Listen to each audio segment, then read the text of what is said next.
Alors, ça y est, on a un nouveau pape.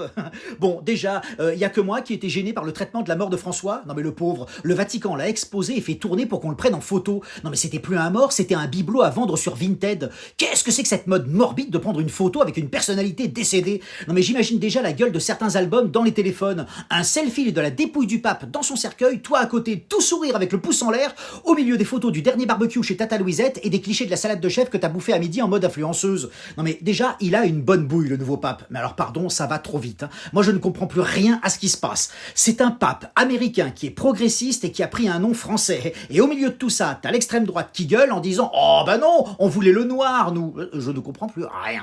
En plus, il y en a plein qui se réjouissent parce que le nouveau pape serait anti-Trump. Et comme il est américain et pro-migrant, eh ben les gens imaginent déjà la confrontation. Mais ils croient quoi?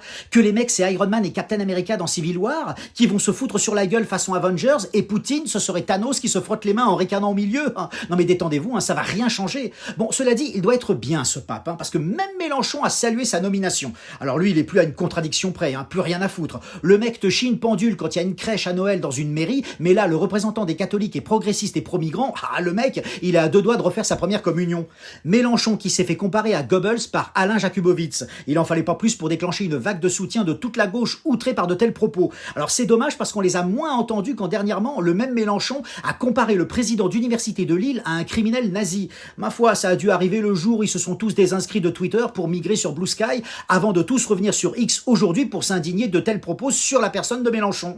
En tout cas, longue vie à ce pape. Bon, ça devrait aller, il est jeune. Moi, cela dit, je vois déjà un point positif à sa nomination le 8 mai dernier. C'est que la couverture de la révélation de son identité a monopolisé les médias. Ça nous a permis d'éviter de subir le discours de Macron qui avait lieu au même moment pour commémorer la fin de la guerre sur toutes les chaînes. Le contraste devrait d'ailleurs nous faire réfléchir.